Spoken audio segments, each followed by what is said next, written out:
Isang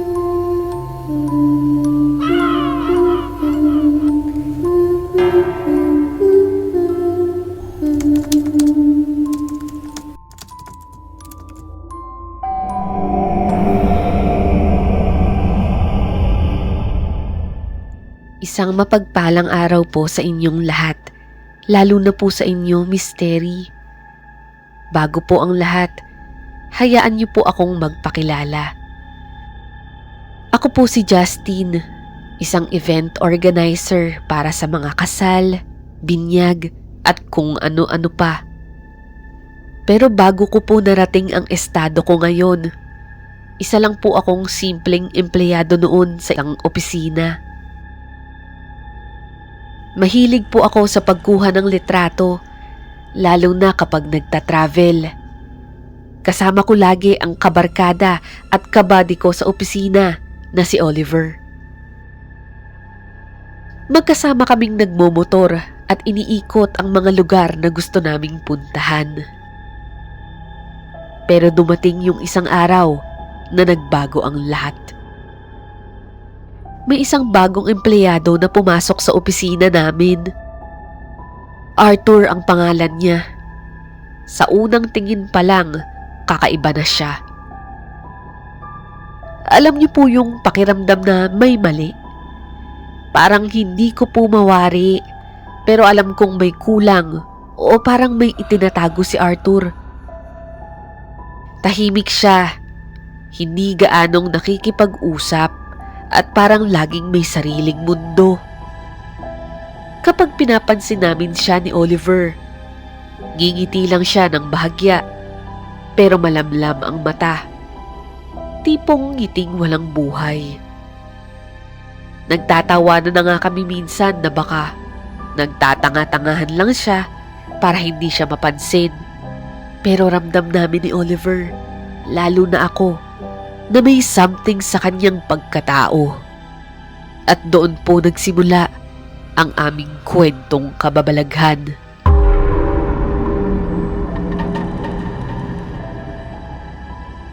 Nasa pantry kami ng opisina ng mga panahong yun. Masayang nanananghalian ni Oliver habang tinitingnan namin ang mga larawan mula sa huli naming biyahe. Mahilig kaming mag-travel at magkuha ng litrato. At kahit simpleng DSLR camera lang ang gamit ko, nakakakuha naman kami ng magagandang shots. Tingnan mo tong kuha ko, tol. Pwede na ba akong maging photographer? Grabe, ang ganda ng mga kuha mo dito ah. Ako pa ba? Parang wala kang tiwala sa akin ah. Susunod, bibili rin ako ng camera, tapos turuan mo din ako ng mga ganitong shots ha. Oo naman, pre, ikaw pa. Bala ko nga, kapag nakaipon ako, gusto ko sanang magtayo ng sariling studio. Maganda yan, tol. Tapos, pasok mo akong photographer ha. Aba, oo naman. Yun ay kung gagaling ka. Nasa kalagitnaan kami ng tawanan nang biglang dumating sa amin si Arthur. Wala sa aming dalawa ang nakapansin na lumapit siya, kaya't parehas kaming nagulat nang bigla siyang nagsalita. Mga tol, kamusta kayo? Pwede bang makishare sa table? Nagkatinginan kami ni Oliver at medyo natigilan. Si Arthur kasi ang tipong tahimik sa opisina, laging nag-iisa at bihirang makipag-usap. Madalas kumakain lang siya sa gilid at hindi nagpapakita ng interes na makihalubilo sa amin. Oo, marami pa namang upuan dito. Upo ka lang, tol. Oo nga, tol, upo ka lang. Pero, ano bang nakain mo't bigla kang kumausap ng tao? Hoy, para kang timang. Huwag mo namang ganunin. Joke lang, ano ka ba? Pero pre, kamusta ba? Wala naman. Parang gusto ko lang sanang magkaroon ng mga kaibigan dito sa opisina. Simula nun, Miss Terry, lagi nang sumasama sa amin si Arthur. Kahit lunch break o minsan kahit sa pag-uwi namin. Unti-unti, nakilala po namin siya. Naging komportable na rin kami na lagi siyang kasama. Sa mga kwentuhan, doon namin nalaman na matagal na palang napapansin ni Arthur ang hilig namin sa photography. Minsan, nagtatanong pa siya tungkol sa mga kuha ko at mukhang genuinely interested naman siya. Isang araw, habang nagla-lunch kami sa pantry, masaya kaming nagkukulitan nila Oliver at Arthur. Sariwa pa sa amin ang mga recent photos na kuha namin sa aming huling biyahe, kaya't walang patid ang aming tawanan. Lika dito, Art. Tignan mo to.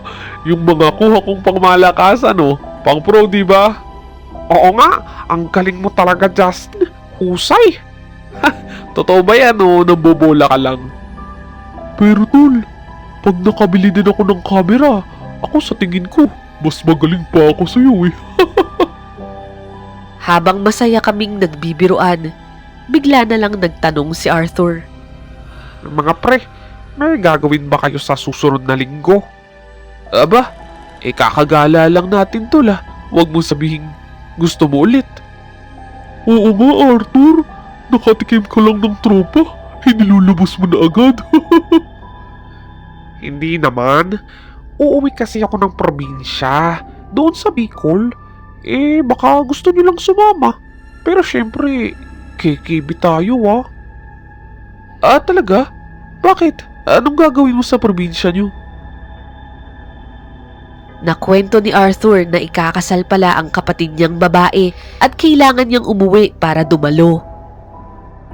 Hindi raw kasi sila ganoon karangya sa buhay, kaya't naghahanap sila ng abot kayang photographer. Bigla niya akong inalok na kung pwede ay ako na lang ang maging photographer sa kanilang kasal, kahit maliit lang ang kaya nilang bayaran. Mystery, nagulat ako syempre. Pangarap kong maging wedding photographer noon pa man, kaya nung narinig ko yun kay Arthur, hindi na ako nagdalawang isip. Talaga? Alam mo bang pangarap ko yan? Sige pre, gumawa ko dyan. Naku, maraming salamat Akala ko nga, tatanggihan mo. Hindi ikaw pa ba? Ikaw Oliver, sama ka ha? Haba oo, ano kayo? Kayo lang ang gagala. Siyempre sasama ako. Salamat talaga mga tol. Sasabihin ko na agad sa kapatid ko na nakahanap ako ng photographer. Oo, sabihin mo na. Tsaka sabihin mo rin na professional yung nakuha mo.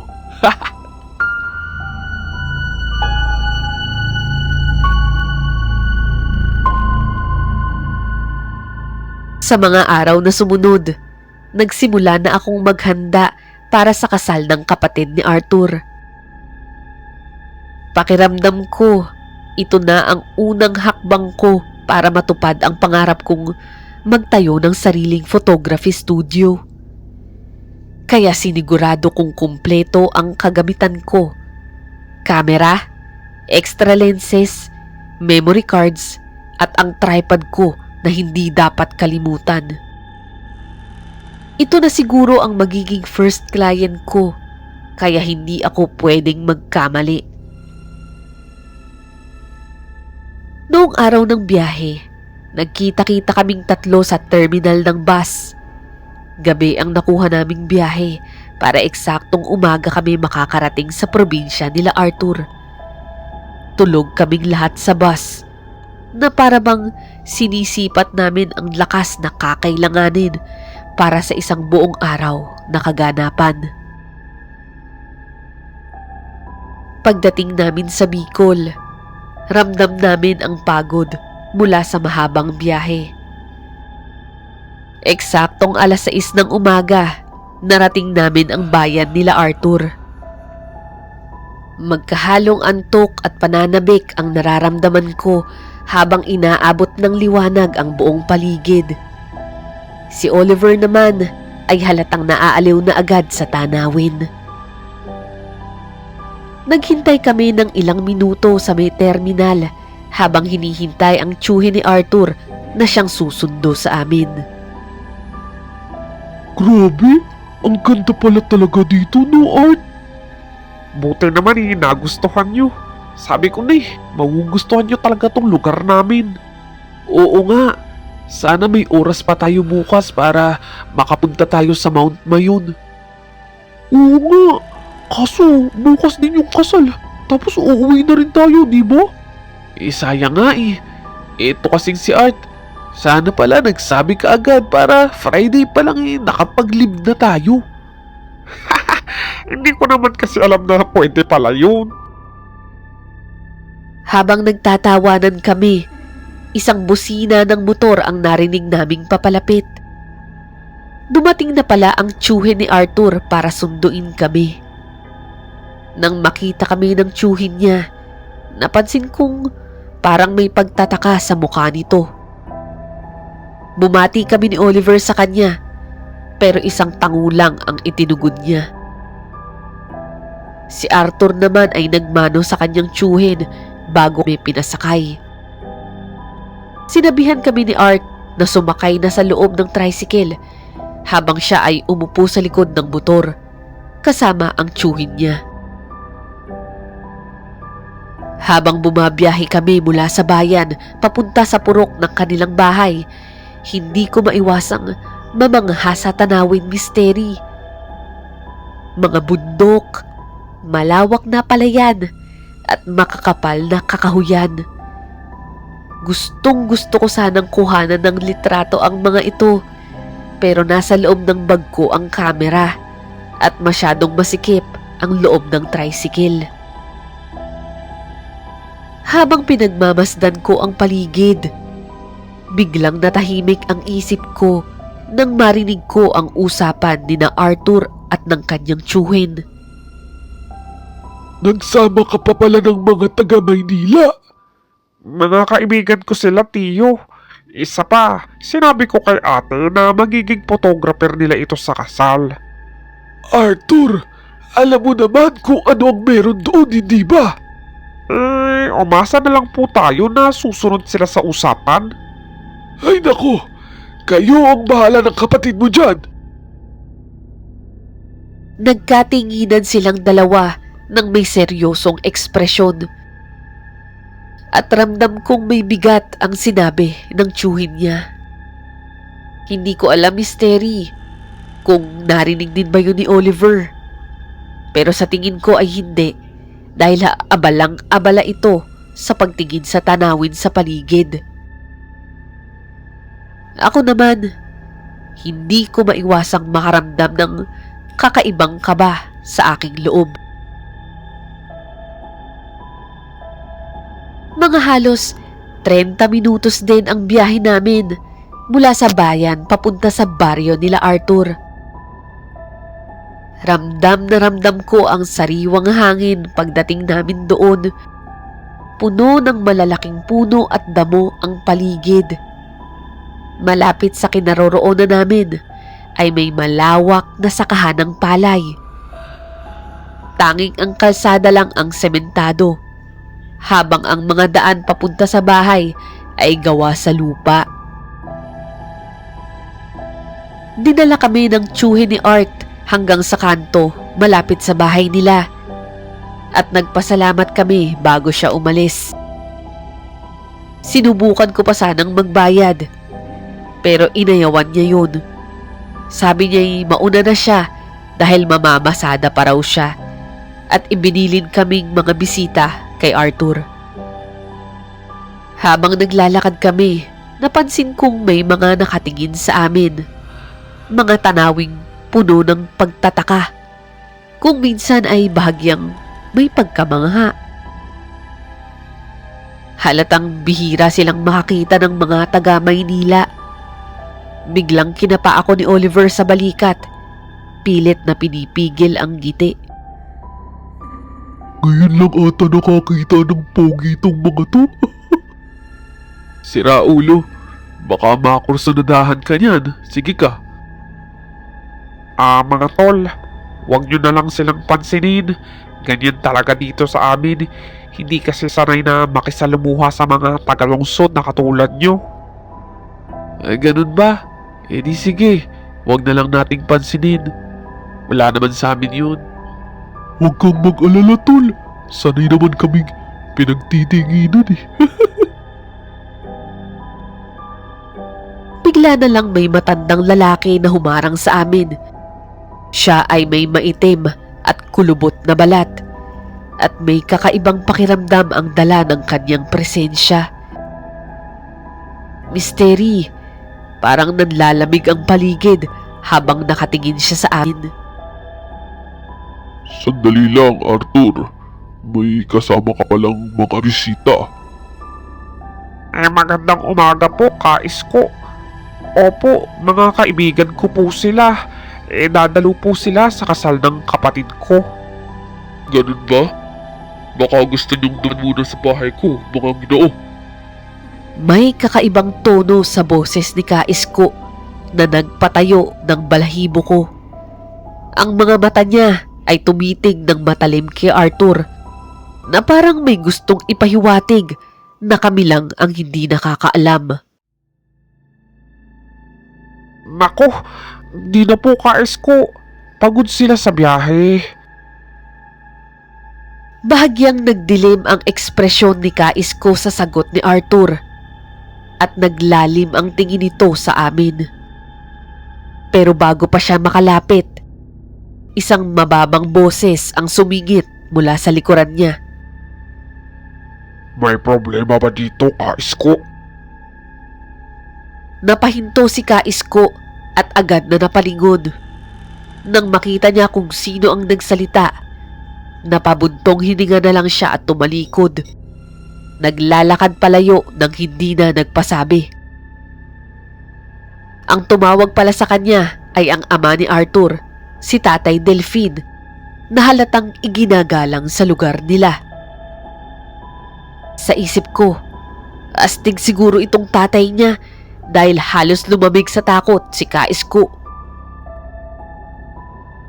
Salamat sa pagpunta niyo sa probinsya namin, mga bata, at sa pagiging kaibigan ng anak ko. Bakas ang pagpapasalamat ni Tatay Delphine habang kinakamayan kaming dalawa at tila ikinatuwa niya ang pagiging kaibigan namin kay Arthur. Pagkatapos ng aming engkwentro kina Kaisko sa labas, sinalubong kami ng masayang pagbate ng pamilya ni Art. Lalo na ng kanyang ate at ng mapapangasawa nito. Sinabi ng ate ni Art na huwag na naming pansinin sina Kaisko. Paliwanag niya, may mga tao talaga sa kanilang lugar na hindi maganda ang trato sa mga bagong dating. Sumang-ayon na lang kami ni Oliver sa mga sinabi niya at saka kami kumain ng mga inihanda nilang pagkain. Matapos ang hapunan, nagsimula na akong mag-ayos ng mga gamit para sa kasal kinabukasan. Nagpaalam ako sa kanila na lalabas muna ako upang suriin ang paligid, lalo na ang simbahan kung saan gaganapin ang kasal. Sumama sina Oliver at Art sa akin, ngunit bago kami makalabas, may inilagay si Arthur sa mga bulsa namin. Oh, ano naman to? Oo nga, pre. Busog pa ako. Hindi ko na makakain yun. Wala lang. Basta, huwag nyo na lang tanggalin sa bulsa nyo. Sige na. Pero, ano ba to? Hayaan mo na, pre. Huwag na tayong magtanong. Halika na, nagmamadali na tayo. Baka masyado na tayong gabihin. Sa totoo lang, nagkakaroon ako ng ideya sa mga kinikilos ng mga tao sa lugar ni Arthur. Pero pinili kong huwag na lang itong sabihin kay Oliver para maiwasan ang tanong. Sa labas, nakakita ako ng magandang spot para sa pictorial ng ate ni Arthur.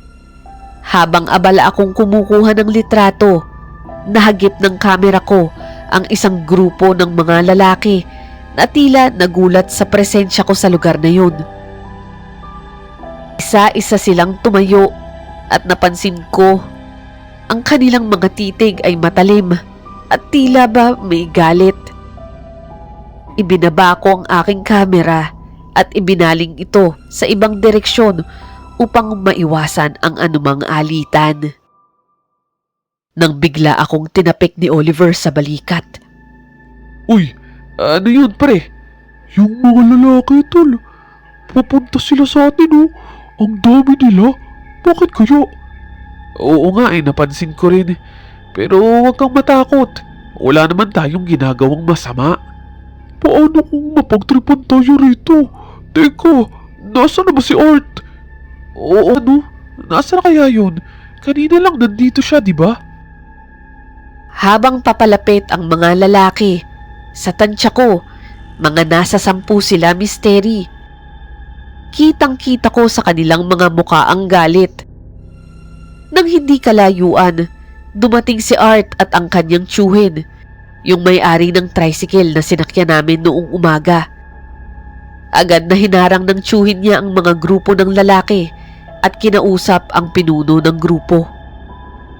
Si Art naman, bagaman kasama ang tiyuhin niya, ay halatang kinakabahan pa rin. Pagkatapos ng kanilang pag-uusap, tumingin pa sa amin ang mga lalaki ng matalim, lalo na ang leader ng grupo, bago niya inakay ang kanyang mga kasama para umalis. Nababahala ako sa mga nangyayari. At sa totoo lang gusto ko nang ayain si Oliver na umuwi. Ngunit dahil nakapag-commit na ako, Misteri, sa kasal ng ate ni Arthur, ipinili ko na lang manatili. Pagdating namin sa bahay, hindi na ako nagtanong pa kay Arthur tungkol sa nangyari. Pagod na rin ako mula sa biyahe at kailangan ko na ring magpahinga. Sumapit na ang gabi at magkakasama kaming tatlo ni na Oliver at Art sa isang silid sa bahay nila. Gustong-gusto na naming magpahinga ni Oliver dahil sa kulang pa kami sa tulog. Pero dahil bukas na ang kasal ng ate ni Art, abala na ang lahat sa ibaba at labas ng bahay sa paghahanda. Habang nakahiga ako, may isang bagay akong napansin na hindi ko mapigilang itanong kay Arthur. Nga pala Art, hindi ko ata nakita yung nanay mo. Napatingin si Oliver sa akin, bahagyang nagtaka rin. Oo nga, wala ka namang nababanggit na wala ka ng nanay, diba? Asan siya kung ganun? Umalis si nanay kahapon pa. Baka bukas pa ang balik niya bago ang kasal. Ganun ba? Saan naman siya nagpunta? Wala daw. May inasikaso lang, sabi ni ate at ni tatay. Okay, mabuti naman kung ganun. Kung gusto niyo nang matulog, mauna na kayo. Tutulong pa kasi ako sa mga naghahanda sa ibaba. Naku, kanina pa nga ako antok na antok Kaya matutulog na talaga ako. Bahala na kayo. Tignan mo tong taong to. Ang bilis mapagod. Di ka ba tutulog? Artol, okay lang. Huwag na kang tumulong. Bukas naman mapapagod kayo sa pagkukuha ng litrato. Ipahinga nyo na lang yan. Sige na.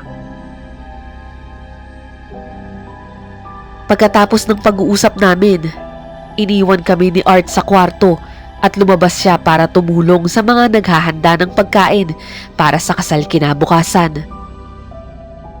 Doon ko nga na-realize, Misteri, na sa probinsya gabi pa lang, nagkakatay na sila ng mga hayop at nagluluto na agad. Kahit mga kapitbahay ay porsigidong tumutulong. Pinilit ko nga makatulog, pero kahit pagod ako, hindi ako dinadatnan ng antok. May kung anong bumabagabag sa akin. Parang may nagpipilit sa akin na manatiling gising sa gabing yun. At dahil nga sa hindi ako makatulog talaga, Misteri, bumangon na lang ako mula sa kama at sumilip sa bintana para tignan ang mga taong abala sa labas. Ngunit nang masilip ko ang espasyo sa bintana, tumayo ang balahibo ko sa buong katawan. Sa labas, may 3 lalaki ang nakatayo, nakatingin sa bahay nila Arthur, lalo na sa kwarto namin. Isa sa kanila ay pamilyar, si Kaisko. Pero may kakaiba sa mga itsura nila. Ang ilalim ng mga mata nila ay nangingitim, magulo ang buhok at maitim ang mga labi na may kung anong likidong tumutulo sa gilid nito. Nang mapansin ni Kaisko na nakasilip ako, tumitig siya sa akin ng diretsyo na para bang alam niyang may nagmamasid sa kanila. Agad akong lumayo sa bintana. Bumilis ang tibok ng puso ko, Misteri. Lumabas ako ng kwarto para hanapin si Art at ipaalam sa kanya ang nakita ko. Habang pababa ako ng hagdan, narinig kong may nag-uusap sa ibaba. Si Art at ang kanyang tiyuhin. Sinabi ko naman sa'yo, di ba, Arthur? Huwag ka nang magsama ng ibang tao. Bakit naman po, tiyo? Oo, pumayag ang nanay mo. Pero ang kanya ay tumututol. Lalo na si Kaisko. Hindi pala sila maayos na kausap eh. Sa umpisa pa lang, sinabihan na kayo ng ate mo. Hindi po ba kayang kausapin ni nanay ang pamilya niya? May kung anong bumabagabag sa isip ko habang nakikinig ako sa usapan nilang dalawa. Una, kamag-anak pala ni Arthur si Kaisko. Pangalawa, ano nga ba ang mga klasing tao ang nanay ni Arthur? Ngunit nang magsalita muli ang tiyuhin niya, nakaramdam ako ng panlalambot sa aking tuhod. Kausapin? Tandaan mo, Arthur, hindi mga tao ang tinutukoy mo. Ano po bang sabi ni tatay tungkol dito? Pinipigilan ng tatay mo ang pamilya ng nanay mo. Pero sa dami nila dito sa lugar natin, mahihirapan kaming kontrolin sila. Sa mga oras na yun, Misteri, naguguluhan na ako. Hindi ko maintindihan ang ibig sabihin ng tiyuhin ni Arthur. Pero isang bagay lang ang tumatak sa utak ko. Kailangan kong gisingin si Oliver at umalis na kami sa lugar na ito. Nagmadali akong bumalik sa taas ng kwarto para gisingin si Oliver. Naalimpungatan pa nga ito at inis na tumingin sa akin. Pero nang marinig niya ang pagkakabanggit ko tungkol sa pamilya ni Art, nag-iba ang ekspresyon niya. Ang kaba ay lumitaw sa kanyang mga mata. Agad kaming nag-impake ng aming mga gamit. Nang matapos kami, tumakbo kami papunta sa pinto. Ngunit napahinto kami nang makita si Arthur na nakatayo sa labas. Nagtataka at tila ba may halong kaba sa kanyang muka. Anong ginagawa niyo mga tol? Tanong ni Arthur at ang boses niya ay medyo nanginginig at puno ng pagtataka. Hayaan mo na kaming makaalis dito, Art. Sagot ko ng mariin na pilit na pinipigilan ang pangangatog ng aking boses. Oo nga, tol. Kaya pala simulat sa puli, iba na yung nararamdaman namin dito sa lugar niyo. Hindi ko rin mapigilang banggitin kay Art. Tol, narinig ko lahat ng usapan niyo kanina ng tiyo mo. Kaya kung okay lang, hayaan mo na kami. Ayaw naming mapahamak dito. Napayuko si Art at saglit na katahimikan ang bumalot sa amin. Kita ko ang pamumula ng mga kamay ni Oliver. Para bang nais nitong sapakin si Arthur sa mga lihim niya sa amin. Mali ang mga iniisip niyo. Bakit? Ano bang totoo, Art? Magsabi ka nga. Sumuko si Arthur at nagsimulang magkwento. Sa simula pa lang, kung magdududa kayo kapag nalaman niyo ang totoo. Ang totoo niyan, may lahi kaming aswang sa side ni nanay. Habang sina tatay at tiyo ay nagmula sa pamilyang malakas ang anting-anting. Nagkaibigan ang mga magulang ko, pero tinanggihan ni inay ko ang mutya na dapat ay ipinasa sa kanya. Dahil dito, ang pinsan ni nanay na si Kaisko ang tumanggap ng mutya. At mula noon, nagtanim siya ng galit sa amin, sa aming buong pamilya. Tahimik kaming nakikinig, hindi makapaniwala sa kwento ni Arthur. Pero dahil sa kakayahan ng pamilya ni tatay sa pag-aanting-anting, nagawa nilang manirahan ng tahimik dito. Pero ngayon, halos silang dalawa na lang ni Tiyo ang natira at unti-unting nawawala ang balanse. Tumadami ang lahi nila Kaisko at hindi na sila makontrol. Anong kinalaman namin dito, Art? Bakit parang pinag-iinitan nila kami? Puno ng lungkot na tumingin siya sa amin. Nang mabalitaan nilang ikakasalang kapatid ko sa isang normal na tao, sumiklab na naman ang galit nila. Dinagdagan pa ng pagdating nyo dito. Natakot sila na mawala ng lugar ang angka nila. Ano? Kung ganun aalis na lang kami. Mga tol, pasensya na, pero huli na. Hindi ko naman talaga ginusto to. Hindi ko nga akalain Ang akala ko, magiging tahimik ang lahat. Anong ibig mo sabihin huli na? Narito na sila Kaisko sa labas. Gusto nilang kunin ang mga katawan nyo. Hindi sila mapigilan ni tatay. Ano? Pumayag ka at ang tito mo? Sinubukan ni tatay, pero masyado silang marami. At hawak nila si nanay bilang pang-blackmail sa amin. Naramdaman ko ang bigat ng sitwasyon. Wala kaming ibang magawa kundi tumakas. Pinakita ni Art sa amin ang madilim na daan papunta sa labasan. Sa dulong kalsada, nandoon ang tricycle ni Tiyo. Gamitin nyo yon para makaalis. Habang binibitbit namin ang aming mga gamit, tinulungan kami ni Art palabas. Ngunit nang makalabas kami sa bahay, bigla siyang huminto. Kayo na lang ang umalis. Ako nang hala dito. Patakbo kaming naglakad papalayo. Ngunit naalala ko ang kamera ko. Hawak pa ito ni Arthur. Tinapon niya ito pabalik sa kanilang bahay. Huwag mo nang dadalhin sa Maynila ang ebidensya ng kanilang pagkatao, Justin. Ha? Anong ibig mong sabihin? Alam kong nakuhaan mo sila ng mga larawan gamit ang kamera mo.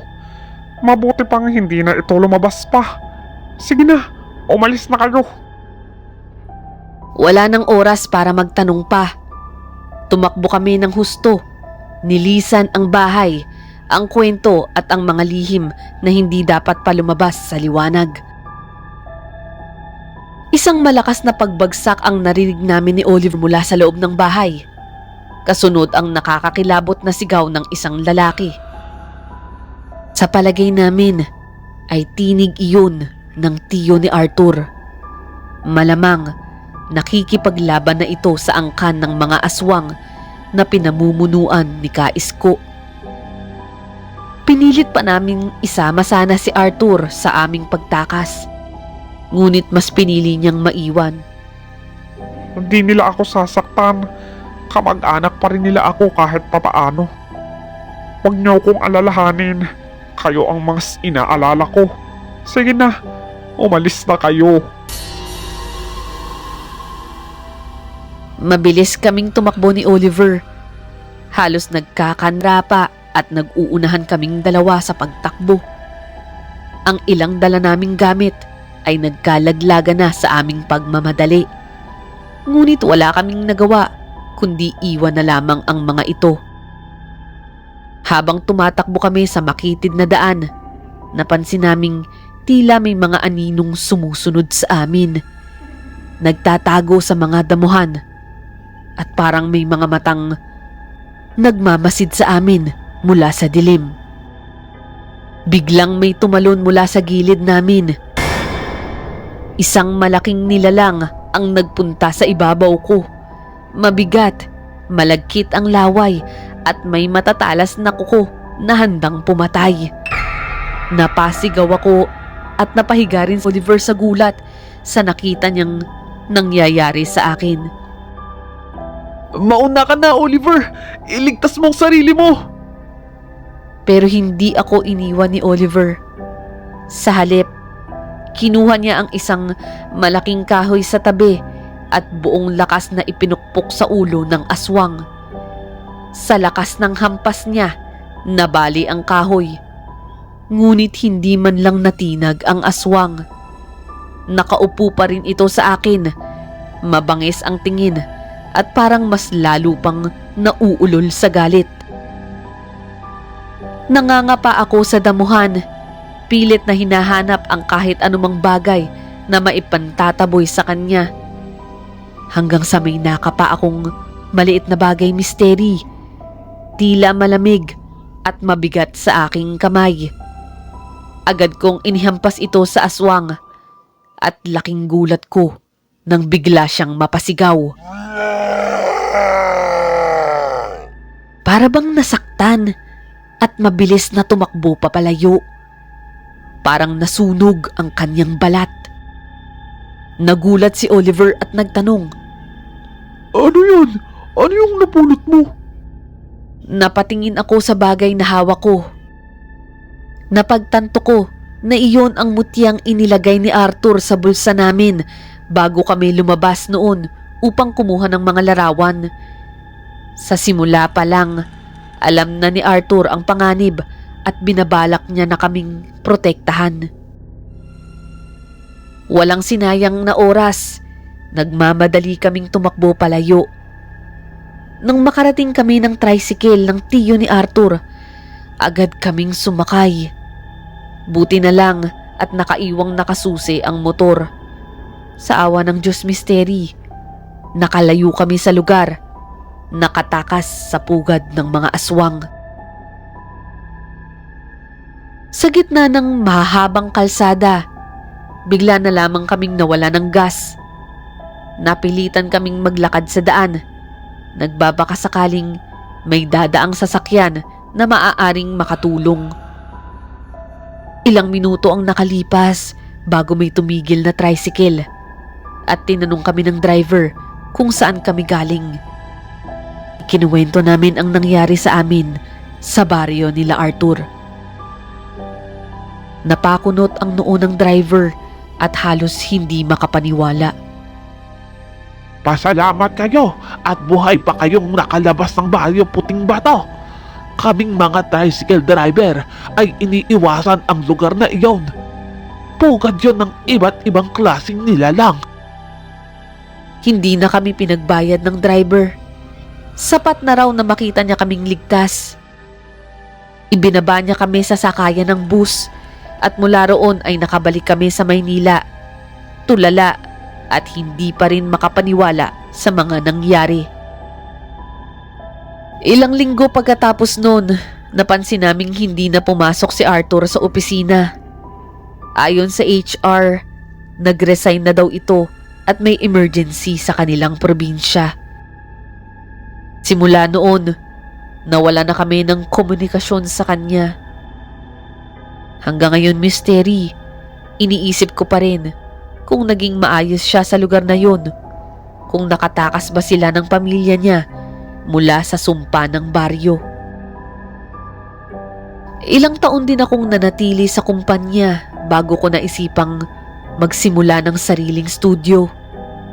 Sumama sa akin si Oliver sa business ko bago siya lumipat sa Canada para sumunod sa kanyang kasintahan. Masaya na kami sa aming bagong buhay. Ngunit hindi ko makalimutan ang kababalaghan ng baryo Puting Bato.